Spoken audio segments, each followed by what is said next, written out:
Hello, everyone. Welcome inside the Red Earth Production Studios. My name is Brian French, and welcome to another edition of YBMcast with Matt, Kevin, and Brian.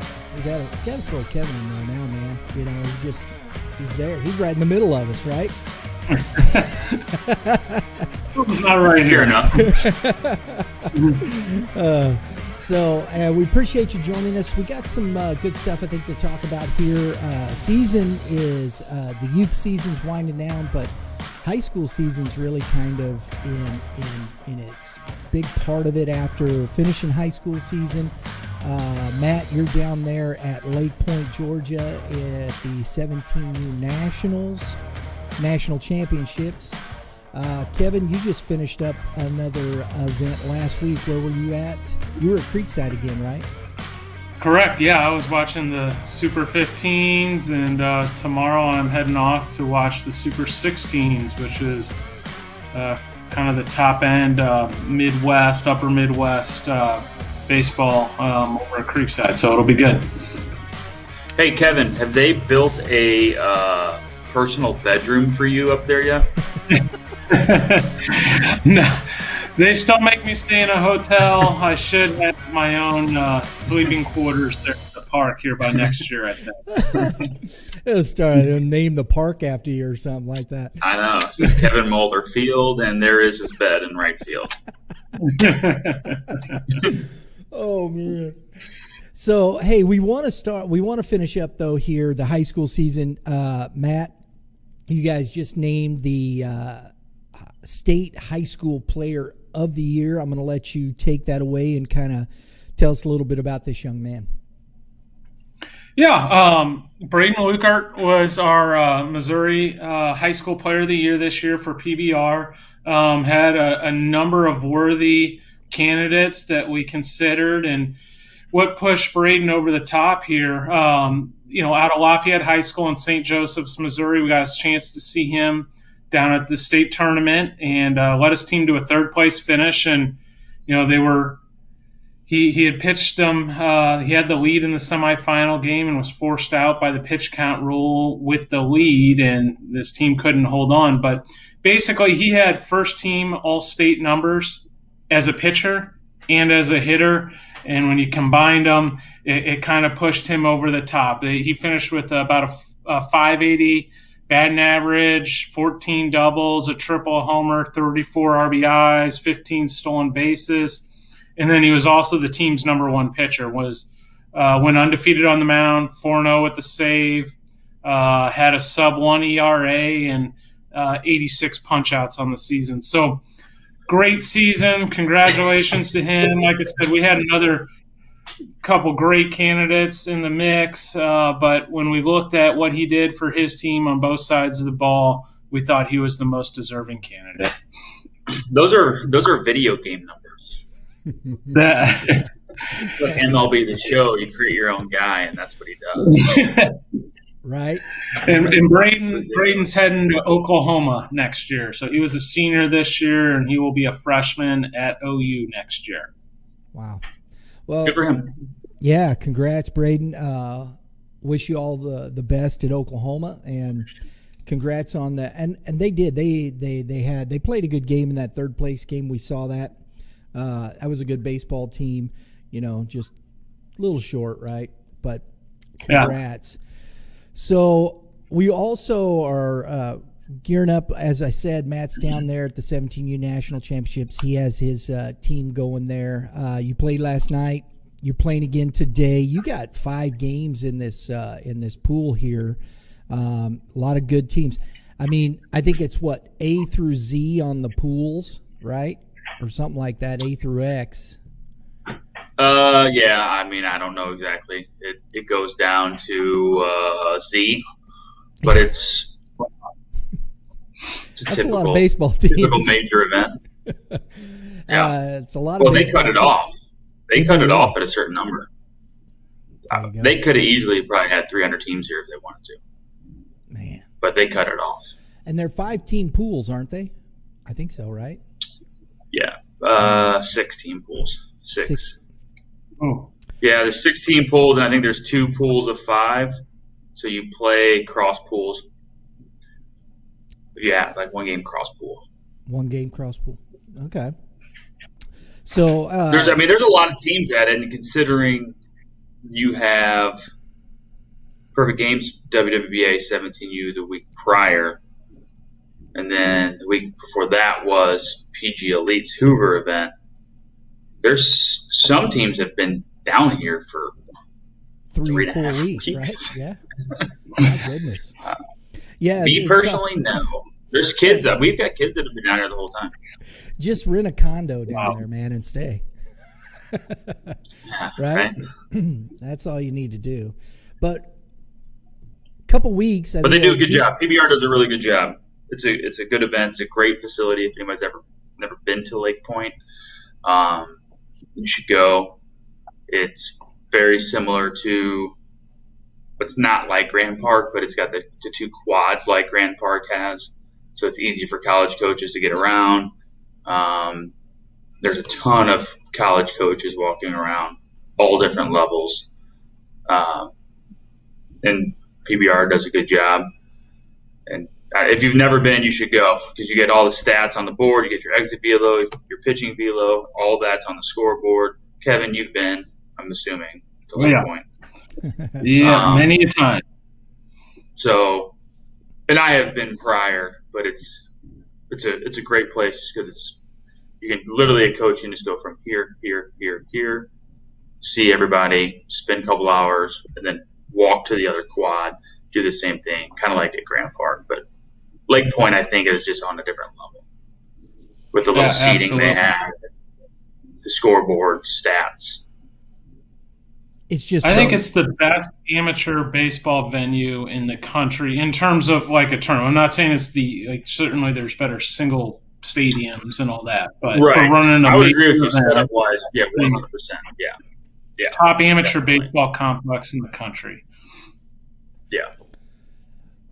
You guys are going to be now. If we can just do something about Atlanta traffic, I think we would be okay. Good luck with that.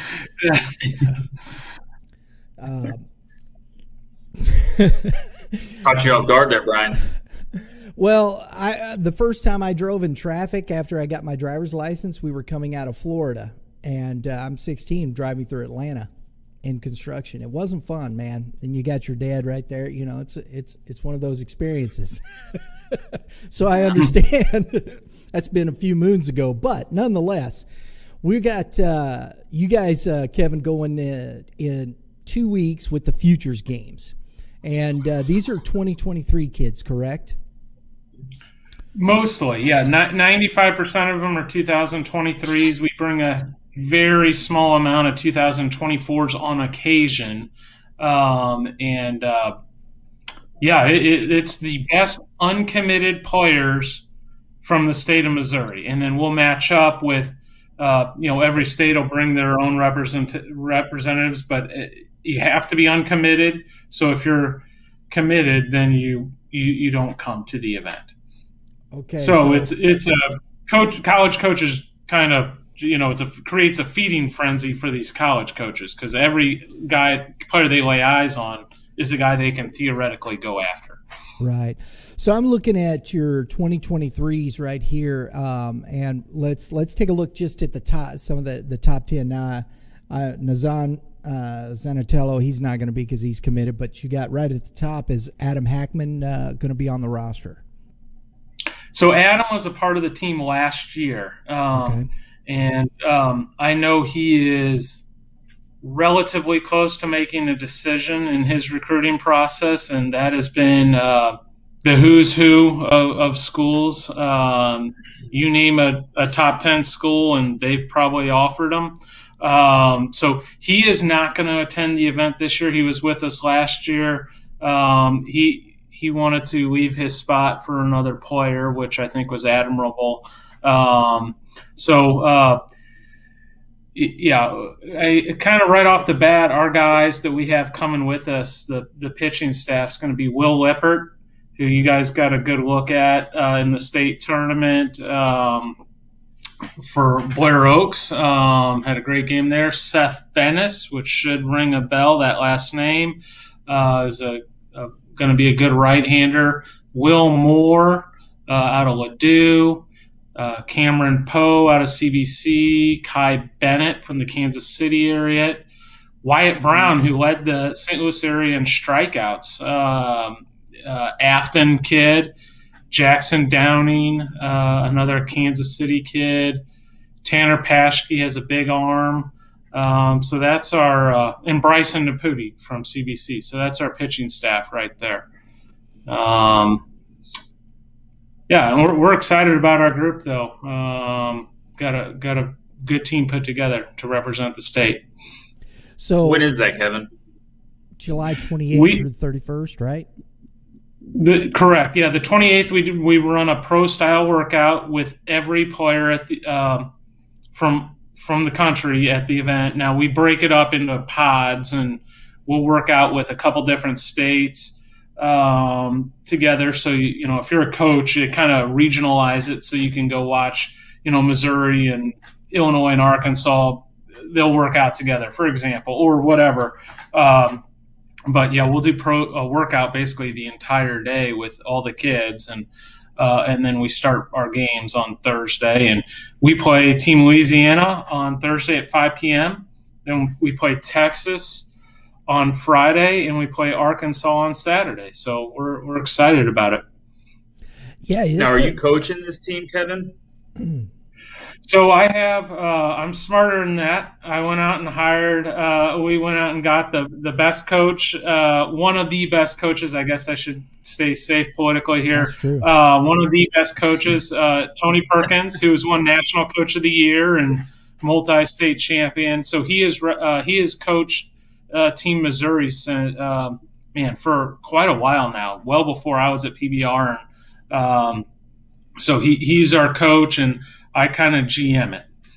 So here's a plug too. I was talking with Coach Perkins. Coach Perkins is going to be on the show next Tuesday. Talk about the show, the tournament, and coaching it, and we're going to bring him on and talk a little bit about that too. So there you go. We're fortunate in the state of Missouri because we also have a Kansas select team. And we have a couple Missouri players on that team as well from more of the Kansas City side. But we have Dave Wilson is the skipper of that team, who is a great Kansas City area coach at Staley High School. And so he coaches that team. So I feel like the state of Missouri is extremely well. I feel like, I don't want to say overrepresented, but we more than have a chair at the table. We got a couple chairs at the table, which is nice. Your pool is going to be it's not an easy one, man. Arkansas, Louisiana, Texas, though it's all serious talent. And truthfully, that's how we want it. Because I'm not going to name other states, but obviously anyone that knows baseball knows that those are great baseball states. And that's an advantage for our guys because there'll be more schools, higher profile states get more scouts at the game. So, sure, would it be nice to have, play, North Dakota, Wyoming, and Idaho, not smaller population states. Maybe you win big or whatever, but I'd rather go play where there's a high concentration of really good players, and we get a lot of scouts out of our games, and our players are going to get a lot of looks this way. So it's exciting. Matt, when you're talking about that, those types of things, you're down there right now. You're seeing a lot of college coaches and whatnot. This experience in these types of tournaments. It's what you want as a player, right? Well, yeah. I mean, the big thing I think for a lot of these kids is, most of them at this point are used to throwing in front of coaches. They're used to having guns up on them. I think being at Lake Point, one of the big things that I noticed from my time being down here, not just this time, but in general, is when there's a radar gun that is up on the scoreboard, so every time you throw, everyone knows how hard you're throwing. It's not just a little radar gun that you've got to either log in to get access to, or just the coaches see it and you got to go look at it. So then you get kids throwing for the gun, and then it becomes a walk-a-fest because everyone's throwing for the gun. So, you know what I mean? There's just little things like that kids need to figure out. They need to learn, and it's growth. The sooner that they can figure that out at 15 or even 16, I think it helps them if they're still uncommitted or still looking at options at 17. So it's just like anything. It's experience. It's life, right? I mean, you look back, and if you knew what you knew now, you'd be a completely different person. So it's the whole idea of baseball. You got to put yourselves or your kids in a situation that is going to be uncomfortable, but you've got to put them in a situation that makes them uncomfortable as soon as possible. And that is, when you get to the 14s, 15s, 16-year-olds. So now these kids specifically that Kevin just named, they shouldn't have a problem. I mean, they've done this all spring. They probably did it last year. They've got people on them already. It's just coming out and showing what you got, really. But well, let's put it in perspective. If you see a kid that can't handle this type of pressure, I mean, it's going to show, right? And honestly, that's the reality of it. There's kids that can. There's kids that you really see walk up into that spotlight and play through it because it's just no different. But there's other kids that don't have that necessarily. It still bothers them. It's still, you kind of, let's, for lack of a better way to put it, the yips. And it does. I think it separates some of those kids in that scenario, doesn't it? Kevin, thoughts? Yeah, no, it does. And like what Matt's doing right now is preparing these guys that are serious baseball players that are going to play well beyond their high school years. He's putting them in environments that create the most, I don't know if the word's pressure, but puts them under the microscope, because that's what it's going to be for these kids moving forward. And, the future games isn't designed to put pressure on anyone. It's designed to get kids exposure. But, the kids create their own pressure with that. It is a big deal, and it is a big moment for them.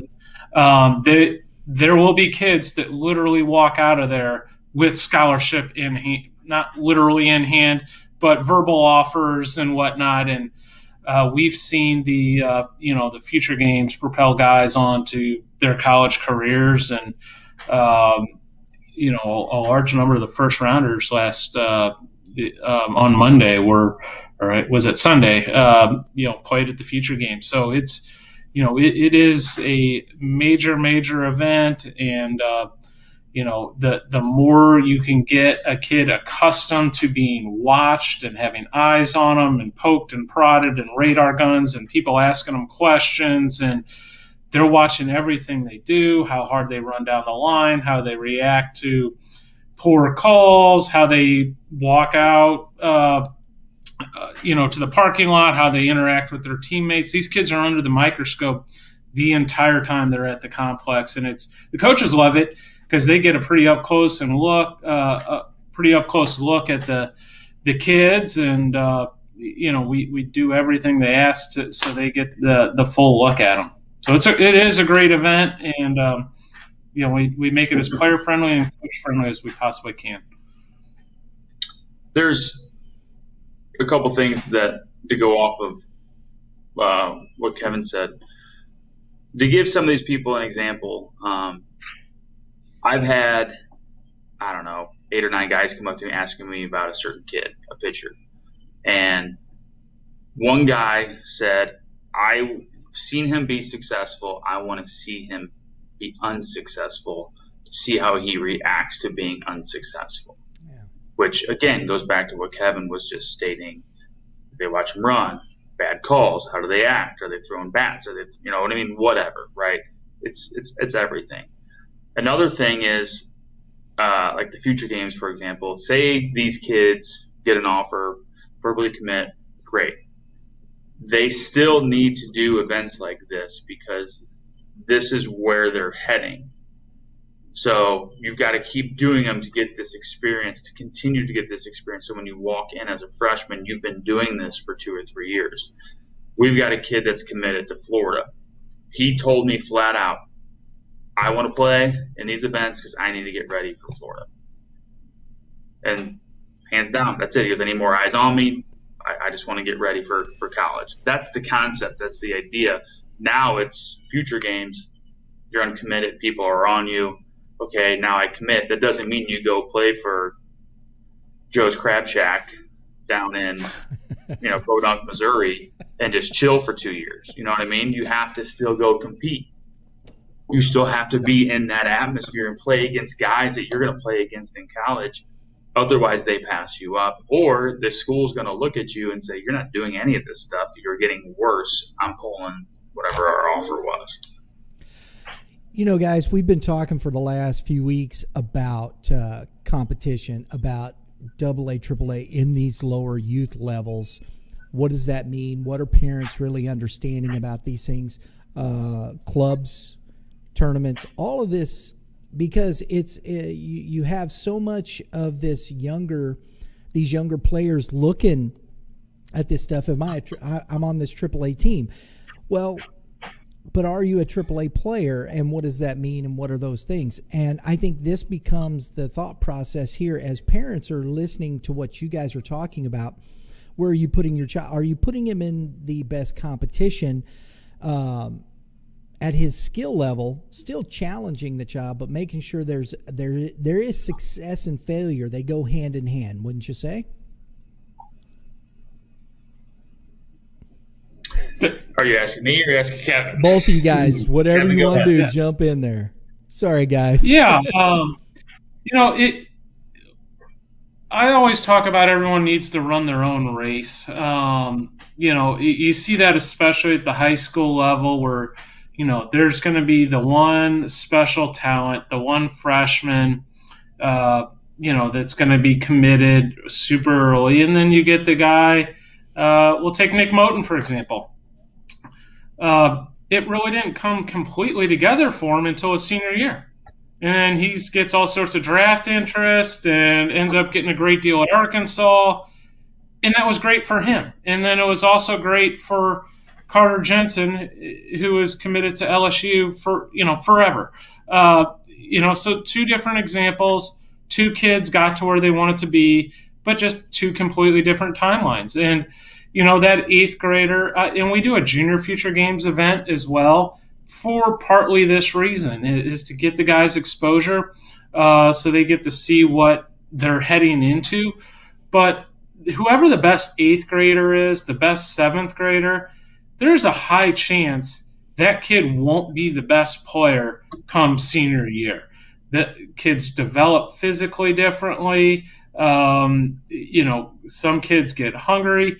There's a great example of this in the first round of the draft this year. A kid named Trey Sweeney, who's from Kentucky, the Louisville area. It went to Eastern Illinois. He didn't go to Eastern Illinois because he, thought that was probably the coolest school in the country at the time. He went there because that was his best option at that time. I looked back and what PBR had him ranked. We had him ranked 58th in the state of Kentucky. I looked at what Perfect Game had him ranked. They didn't have him ranked. So they didn't even have him ranked. Out of all the players in the state of Kentucky, he was unranked. I don't think that the publications were wrong. I don't think Kentucky missed. I don't think Louisville missed. I don't think Western Kentucky missed. I think that's what he was at that time. I think those people were right. When Trey Sweeney was a senior in high school, that's who he was. All right. And then that either fueled his fire or maybe he was already self-motivated. I don't know. That kid kept working and working. He wasn't a projected first rounder at the beginning of the year. And his star kept rising and rising. And then he goes off and is the Yankees' first round draft pick. So, that is a perfect example of running your own race and just staying the course and believing in yourself. And these rankings and that stuff is the future games is great. There will be kids that don't make the future games teams that are good Division I players that'll end up getting professional baseball opportunities. Doesn't mean we were wrong not to bring them, but at this time they weren't ready for it. But keep working hard, and you can certainly get to the level where you want to be eventually. Matt? There's a million stories like this. Yeah. I mean, David Freese, who some of these kids hopefully still remember him. But you look at his story, and he had one of the most historic World Series ABs ever. It's just, and twice actually. But you look at his story and where he went and how what his path was. There's a lot of emphasis now on, well, my kid's 12. I need to go get seen. And I'm thinking your kid might not be playing baseball at 14 years old. He loves it now, but if now it's 24/7, you're going to burn him out. So, again, Kevin hit the nail on the head. It's everybody has their own race, and everybody has to know who they are. They got to be realistic about who they are and where they are now. Not, hey, where you're going to be at 17, 18 years old, but where are you now, and what do you need to do to get better now? Future Games is awesome. All the events that everybody does for all these big events, they're all great. But there's a ton of kids that get overlooked. There's a ton of kids that go JUCO. They hit a growth spurt. They all of a sudden work their tail off because they have passion. And before you know it, they're either going to a D1 or a great D2, and then they get picked up in the late round, or they get invited and somebody picks them up. You just never know. You can't teach passion. You can't teach hard work. What you said right there, if you've Matt, got God-given talent and you have passion and hard work, most of those dudes are playing Major League Baseball right now. Exactly.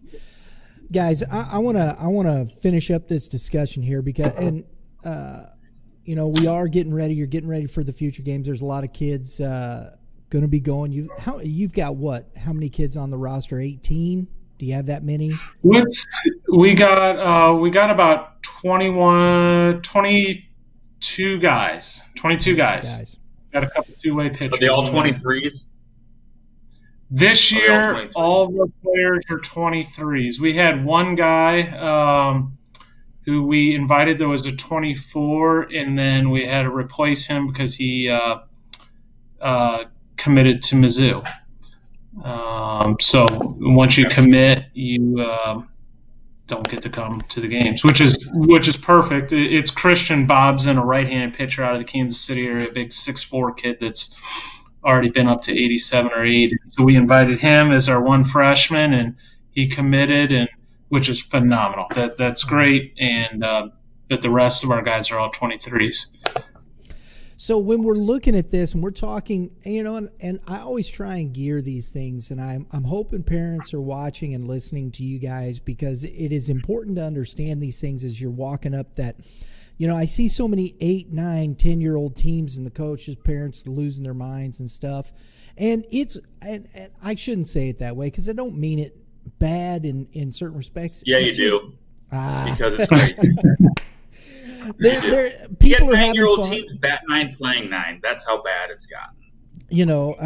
It's a tough scenario out there, man. When do we let the kids just play the game and understand that? And when does this get serious right here, guys? Tell me what are we doing? Where's that balance?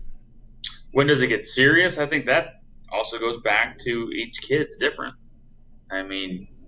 Some don't get serious until 16. Some don't get serious at 14. Some at 13. I think it really just depends where you're at physically. If you've grown yet, where your dedication is. If the passion's really there, if you're questioning if the passion is there. So, I think it's an individual basis on when you get serious. You can get serious at 14. You can get serious at 13. It depends. Yeah. I think there are some kids that are very serious at 12. You know, there's some really good teams at 12 years old. Their kids are serious. But is that the norm? Most kids still just want to play video games. You know, I mean, in that respect, Kevin? I mean, you see a lot of this, right? Yeah, I do. And Matt's dead on. I think it depends on a lot of the times at the younger levels, it's how serious are the parents. And, you know, that can be good and bad.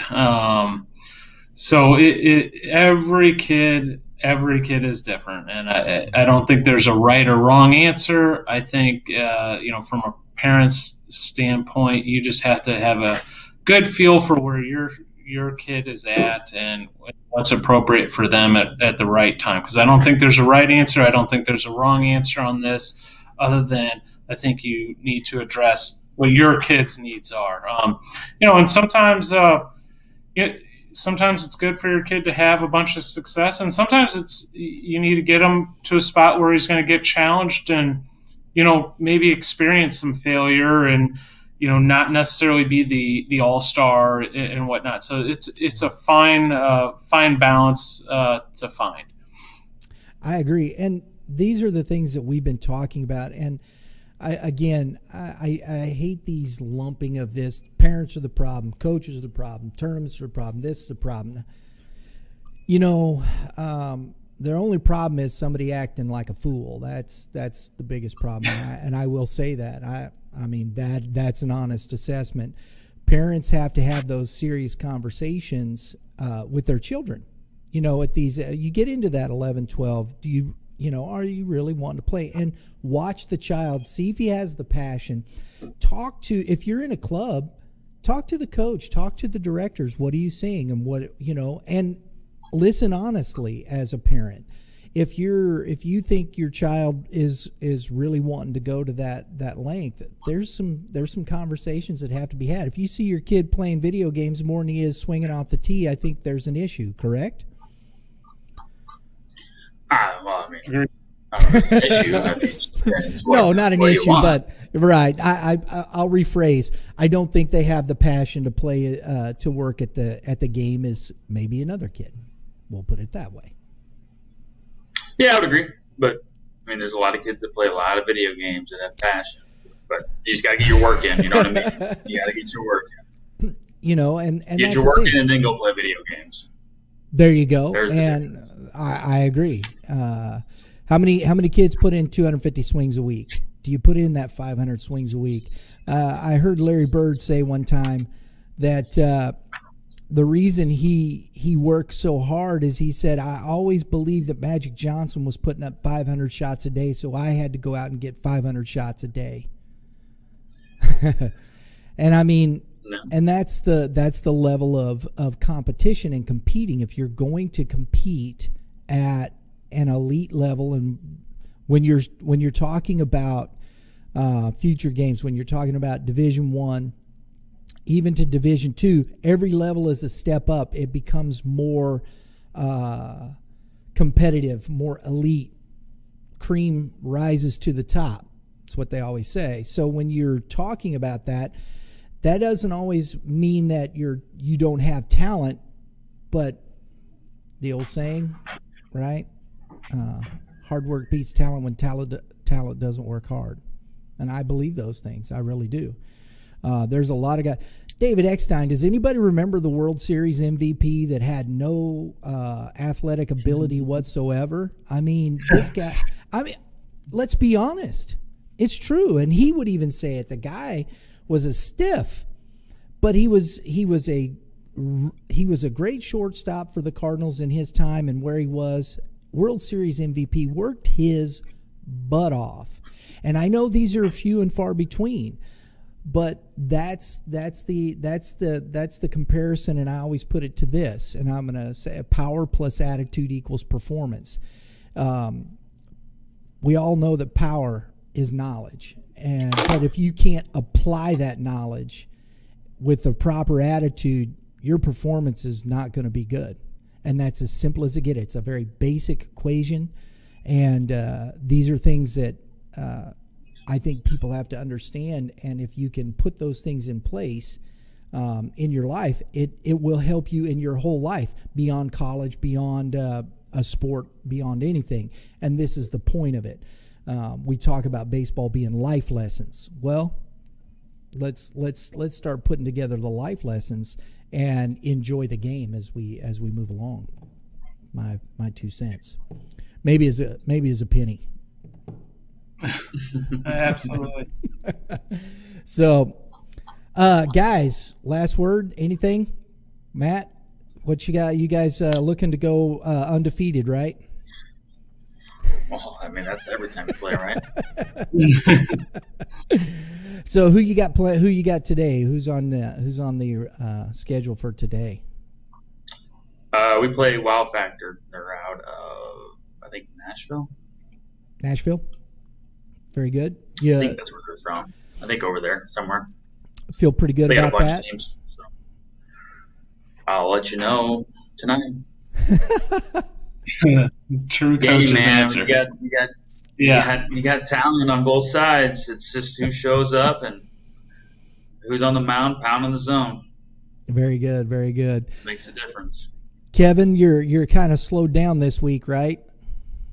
No, I'm off tomorrow for Creekside, and I get to watch the Super 16 tournament. So I'm going to watch the best 2023s kind of in the region, and excited to do that. And I'm going to spend a lot of time with the 2023s the next couple weeks. So I got them over at Creekside, and then we go down to Lake Point for the future games. So that's what I'm up to the next couple of weeks, and looking forward to it.